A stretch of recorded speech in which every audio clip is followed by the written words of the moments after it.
Ya, pemirsa, menyikapi imbauan pemerintah terkait penundaan keberangkatan umroh di tengah dinamika keamanan di Timur Tengah, hal ini tentu menjadi perhatian serius bagi industri travel, terutama menjelang momen ramai seperti libur Lebaran. Lalu bagaimana sebenarnya dampak kondisi ini terhadap minat masyarakat serta prospek bisnis perjalanan ke depan? Kami akan membahasnya hari ini bersama dengan Direktur TD Travelindo, Tias Dwi Sunu. Selamat pagi menjelang siang, Mbak Tias. Selamat pagi menjelang siang, Mas. Iya, ini kan kalau melihat informasi yang saat ini berkembang dan kita mengetahui memang sebetulnya biasanya kan kalau menjelang libur Lebaran, benar, tren dari traveling seperti yang kita ketahui ini kan TD Travelindo ini adalah sebuah travel yang baik itu untuk umroh dan juga untuk leisure atau liburan ke luar negeri. Betul sekali. Nah, kita akan mencacah satu persatu, namun kita fokus ke umroh dulu. Ya. Kalau kita melihat trennya seperti apa? Apakah juga terjadi peningkatan walaupun kita lihat ini sudah memasuki pekan ketiga dari eskalasi perang di Timur Tengah?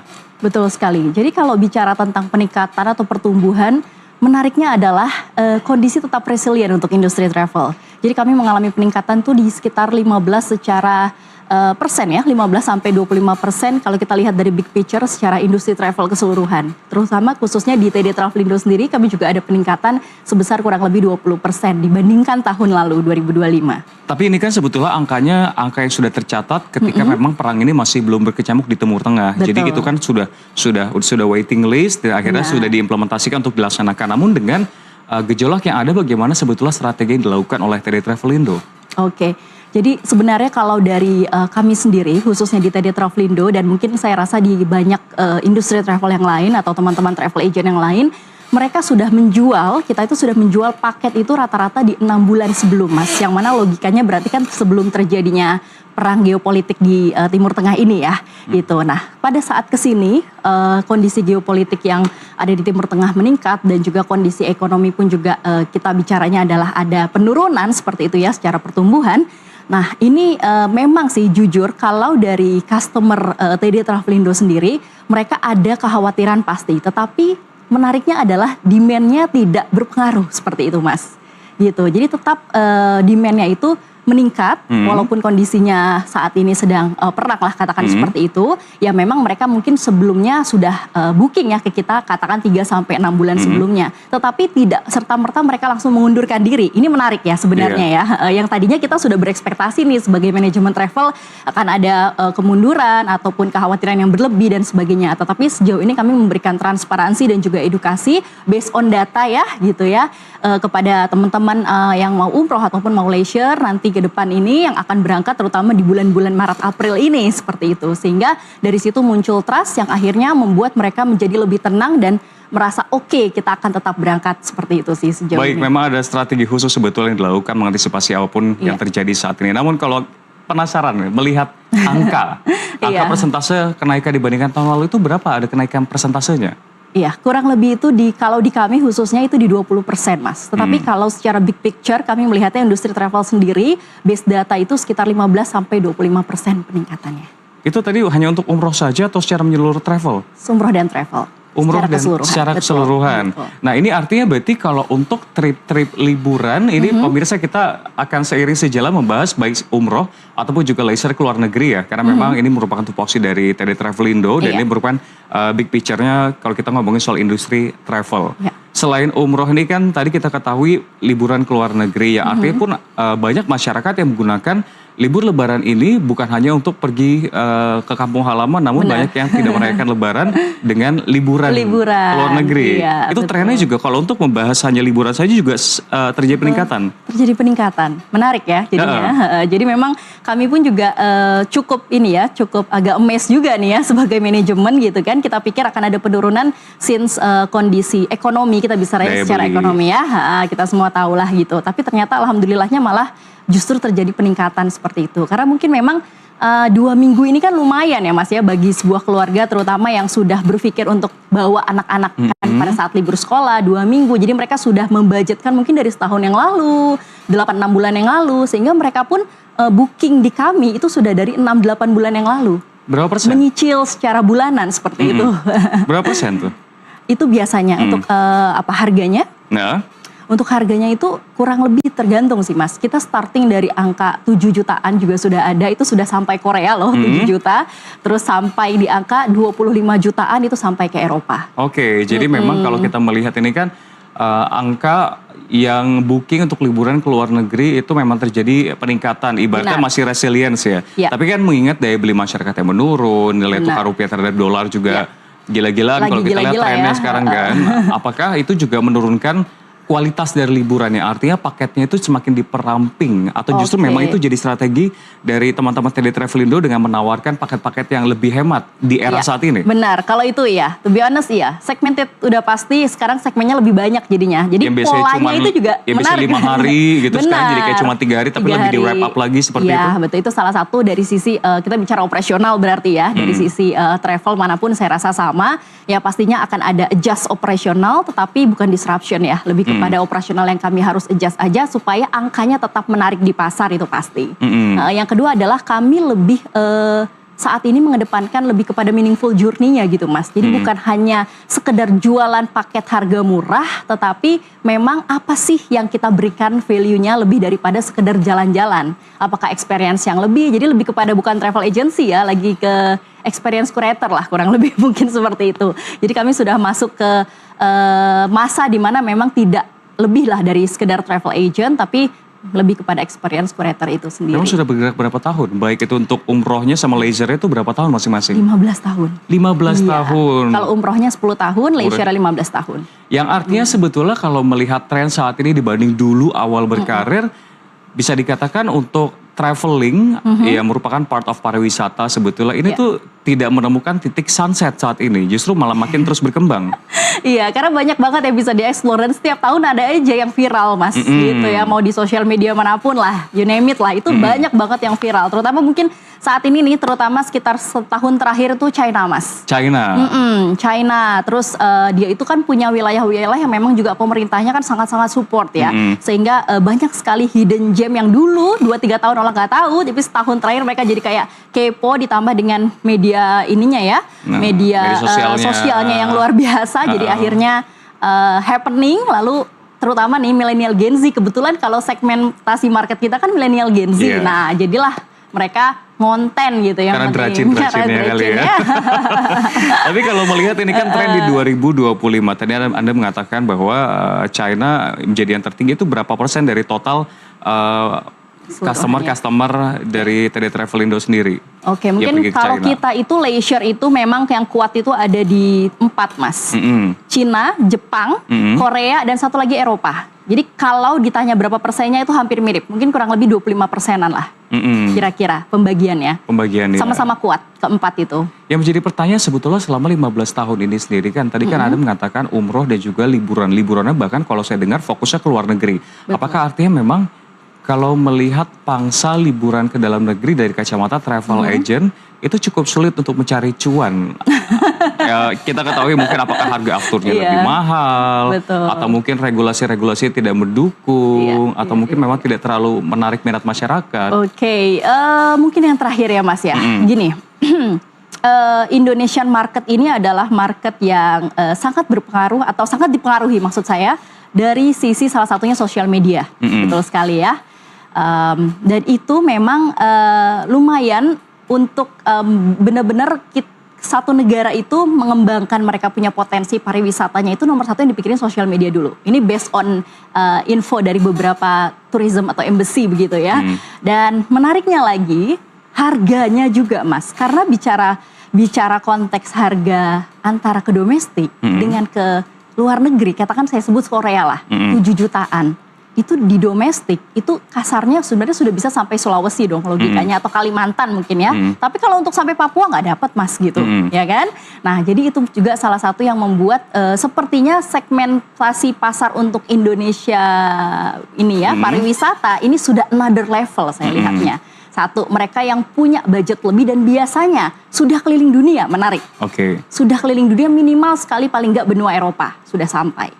Gitu. Yang kedua, atau ya memang benar-benar segmentasi market yang lebih kepada family untuk pergi just a staycation ya gitu. Jadi rata-rata wilayah Jawa Barat dan Jawa Tengah mungkin ya gitu. Tapi kalau sudah sampai yang betul-betul kita eksplorasi pantai luar biasa ya, daerah-daerah Maluku, Sulawesi, Kalimantan dan sebagainya, Papua, itu mahal sekali Mas dari sisi ininya ya, pricingnya itu 2 digit rata-rata harganya. Itulah yang mungkin salah satunya membuat kita bicara dari Jabodetabek ya, keberangkatan dari Jakarta seperti itu. Itu membuat salah satunya akhirnya mereka berpikir oke lah kita ke Korea aja atau ke Cina aja atau mungkin ke Jepang aja dulu. Setelahnya nanti kalau kita sudah mengelilingi beberapa negara-negara Asia Timur ataupun bahkan sampai Eropa, baru kita berpikir untuk ke daerah-daerah seperti Sulawesi, Maluku, Kalimantan yang notabene-nya harganya memang 2 digit rata-rata ya, gitu ya.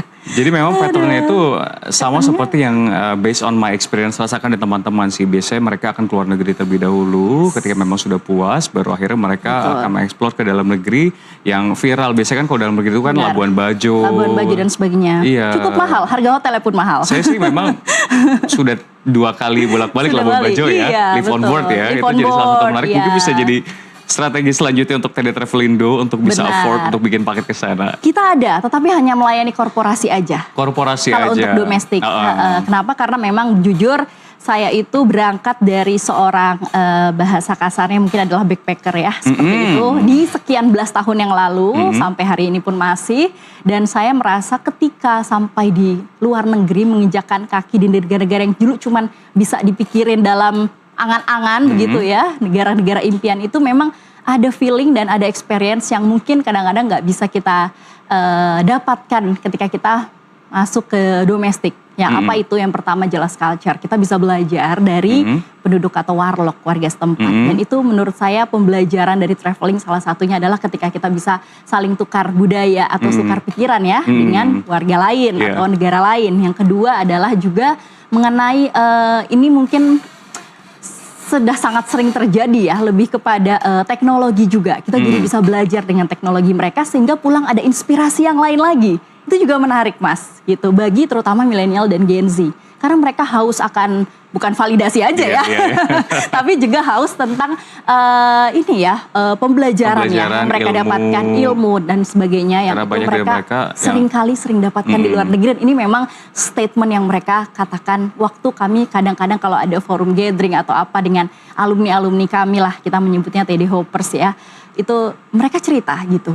Kita memang sengaja mau keliling dunia dulu supaya kita banyak ilmu, supaya kita pulang itu dengan feeling yang berbeda, experience yang jauh lebih bagus gitu kan. Sehingga kita tahu ini mau berbuat apa buat Indonesia. Wow, that's interesting sih menurut aku ya gitu. Menarik sekali. Iya, dan itu keluar dari mulutnya Gen Z ya, mostly ya. Bagaimana gitu akhirnya liburan ke luar negeri itu juga, luar negeri ataupun Indonesia bisa menjadi salah satu penjebatan untuk mendapatkan ilmu. Benar. Itu yang notabene dilakukan oleh masyarakat. Ini saya tertarik kalau ngomongin soal industri lagi.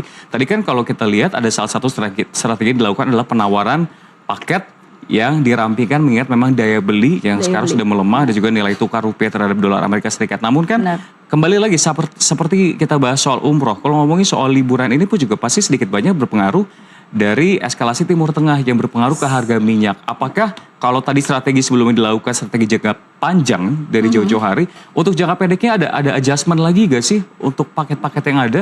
Ya. Kami lebih kepada updating sih Mas. Jadi kami berikan edukasi yang transparan, yang konsisten ya supaya muncul trust yang lebih daripada sebelumnya sehingga mereka yang akan pergi umroh, kita bicaranya atau mungkin Timur Tengah yang lain akan berpikir bahwa oke, bismillah insya Allah aman dan kita tetap akan pergi karena another level loh Mas. Orang mau pergi umroh itu bukan melulu soal wisata tetapi ada satu feeling dimana kalau kita bilangnya lebih kepada emotional spiritual journey lah ya gitu ya. Itu yang memang kadang nggak bisa tergantikan dan kita nggak bisa describe itu dalam satu kalimat ya yang menurut saya itu cuma bisa dirasakan. Jadi yang penting kalau dari sisi kami strateginya adalah sampai ke depan ini karena sudah terjadi dan perjalanan umroh atau paket-paket umroh kan terus berjalan nih gitu. Jadi kami sampaikan terus update secara reguler kondisi di Arab Saudi seperti apa khususnya Makkah dan Madinah dan juga Jeddah sebagai tempat landing seperti itu. Itu yang pertama yang kita lakukan. Yang kedua adalah kita selalu verifikasi Mas. Tiap kali ada info-info hoax di luar sana banyak sekali, kita verifikasi langsung kepada minimal sekali dengan asosiasi. Seperti itu. Syukur bisa ke Kemenhaj dan ke Kemenak. seperti itu. Itu salah satunya, dari informasi itu kita sampaikan secara clear, secara raw dengan para calon jamaah atau siapapun yang sudah booking paket di kami seperti itu, sehingga mereka ada perasaan tenang, ada perasaan nyaman, dan insya Allah akan tetap berangkat karena spiritualnya itu ya tadi ya, emotional feelingnya itu yang mungkin memang nggak bisa dibeli dengan berapapun sih untuk pergi umroh itu sendiri ya. Baik, menarik sekali. Sebenarnya saya juga ingin tahu kalau polanya itu seperti apa terkait dengan animo masyarakat yang ingin membooking perjalanan umroh, apakah itu dari pra-lebaran, saat Ramadan atau pasca lebaran. Namun dijawabnya usai jeda, karena pemirsa kita akan lanjutkan kembali dialog kita pada hari ini. Tetaplah bersama kami.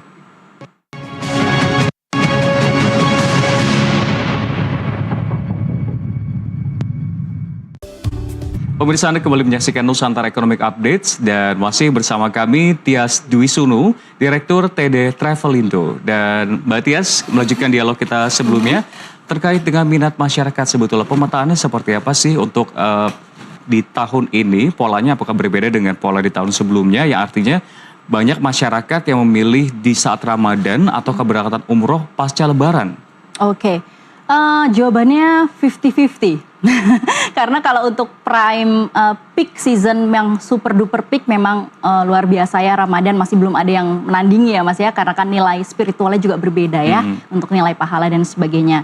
Tetapi di sisi lain bagi family yang memang sudah rata-rata sudah mature ya, lebih dari 1-2 anak, itu mereka biasanya justru memilih pada saat after Ramadan atau pada saat libur lebaran atau Syawal itu. Dikarenakan apa? Itu kembali lagi kepada sekolah punya ini ya, regulasi biasanya ada libur itu kan setelah di ujung Ramadan sampai nanti 2 minggu after lebaran. Biasanya seperti itu. Jadi kalau ditanya berapa komposisinya, mungkin saya bisa katakan sama-sama ini ya, 50-50. kuat ya, 50-50 ya, seperti itu. Dan ini pola yang sama dari tahun ke tahun memang? Ya, selalu begitu Mas. Selalu seperti itu. Lalu terkait dengan keamanan dari para penumpang, ini tentunya kalau kita melihat himbauan, ini kan diminta untuk jangan berangkat dulu untuk umroh. Walaupun memang banyak juga toh yang memang berangkat asal keamanannya dijaga dan dipastikan.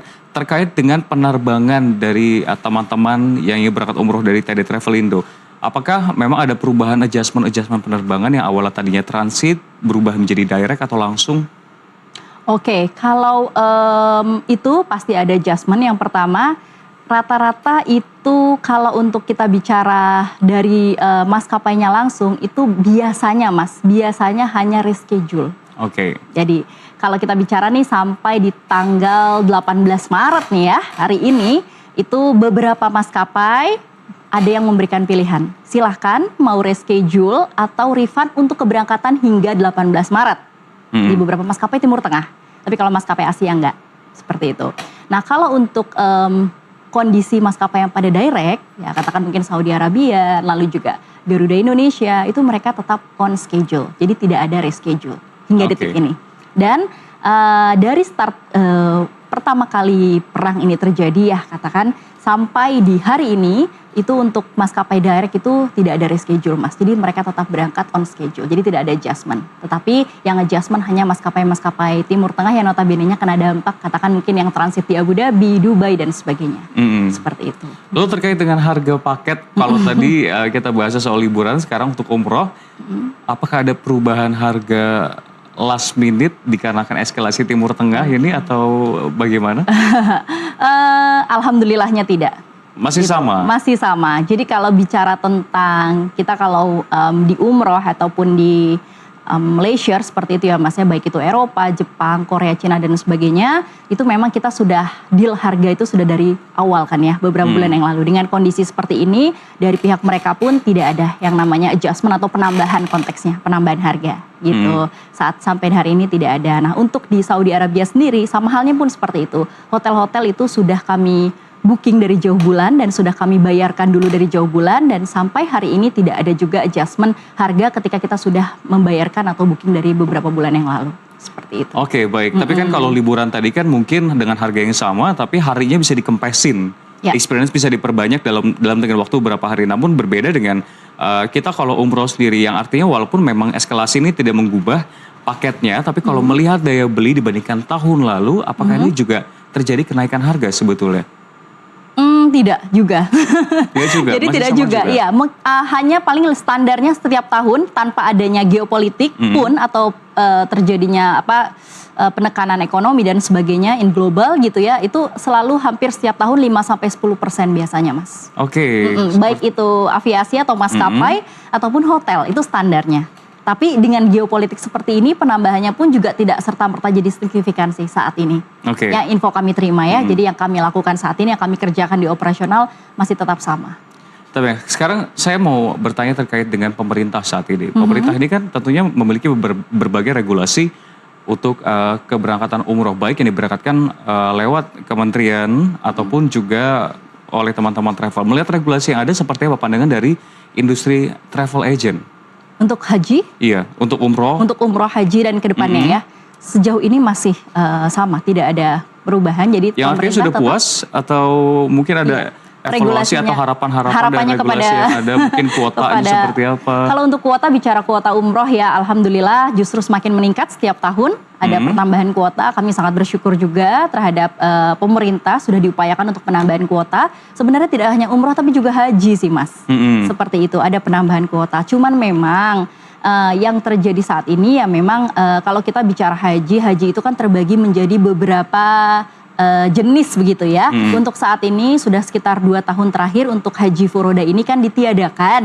Nah paling harapannya kepada pemerintah mungkin walaupun memang tidak secara langsung ya kalau untuk haji furoda ini urusannya kan tidak dengan Kemenak ataupun Kemenhaj ya, tetapi lebih kepada travel agent yang mendapatkan tanda kutip kuota dari Saudi Arabia seperti itu kan ya. Nah itu harapannya mungkin pemerintah bisa bantu mengeskalasi gitu ya, menjadi penjembatan supaya haji furoda bisa tetap bisa dijalankan kembali. Karena tahun lalu tidak ada nih Mas secara official, tahun ini pun juga infonya secara official masih simpang siur, tapi sepertinya beberapa statement dari teman-teman asosiasi bilang juga tidak ada di tahun ini. Tetapi kalau untuk Haji Plus, alhamdulillah setiap tahun kuotanya juga alhamdulillah cukup ada penambahan seperti itu. Hanya saja paling kalau kami sih yang ada di industri harapannya kepada pemerintah ya lebih kepada supaya ini ya Mas ya lebih transparansi aja sih ya, transparansinya.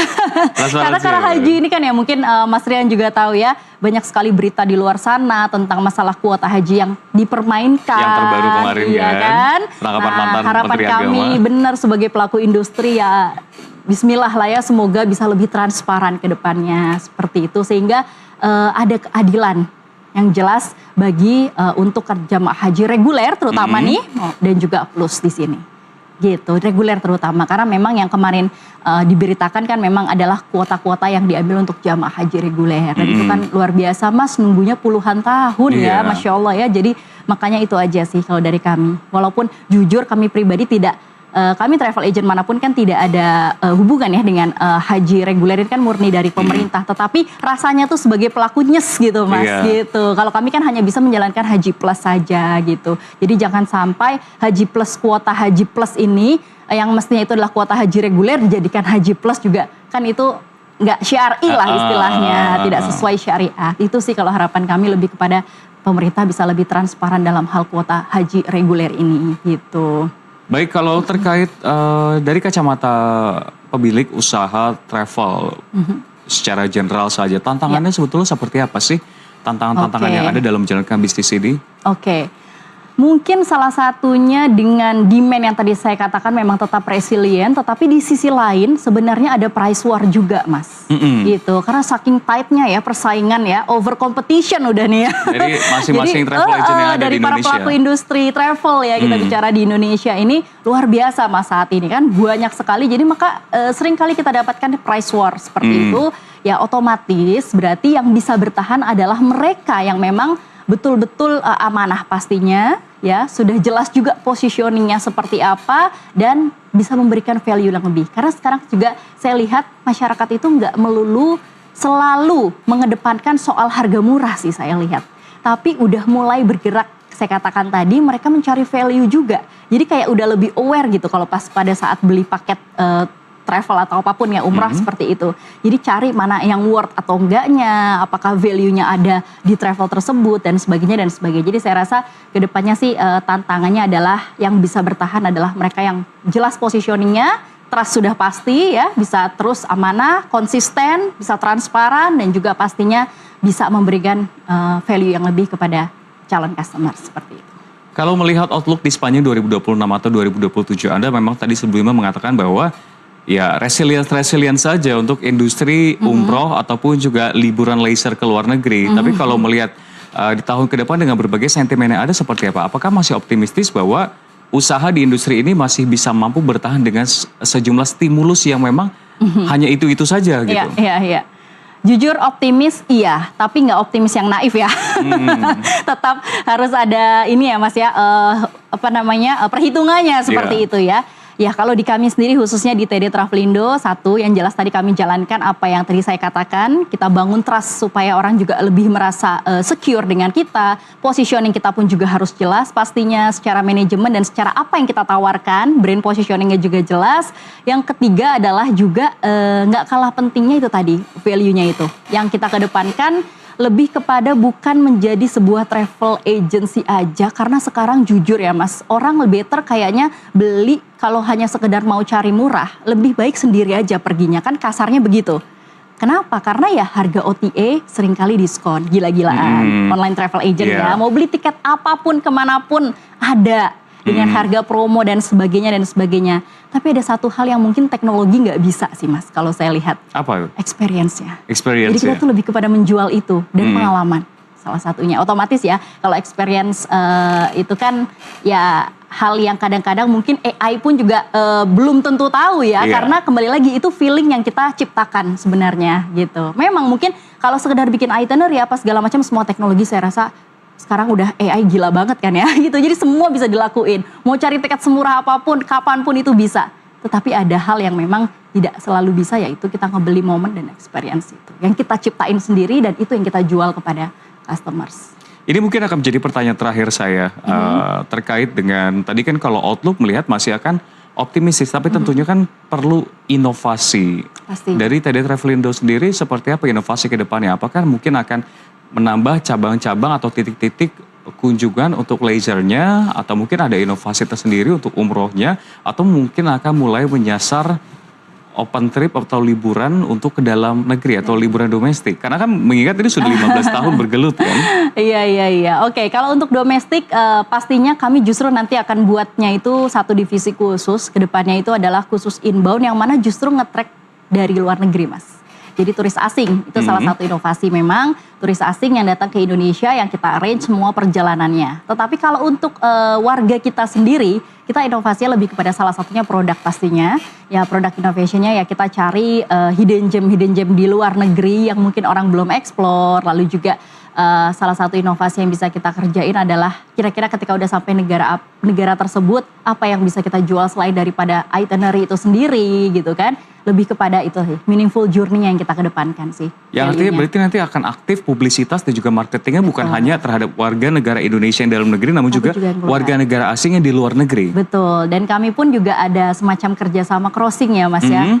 Untuk kami kan di sana di luar negeri pastinya ada rekan lah ya atau partner lah kasarnya seperti itu. Bisnis partner yang itu mereka nanti akan juga bawa orang ke sini, dan itu sudah terjadi sih sebenarnya beberapa tahun. Hanya saja memang tidak kami khususkan dijadikan sebagai selling package gitu. Nantinya kedepannya insya Allah iya, tapi memang hanya untuk menembak pasar dari luar justru.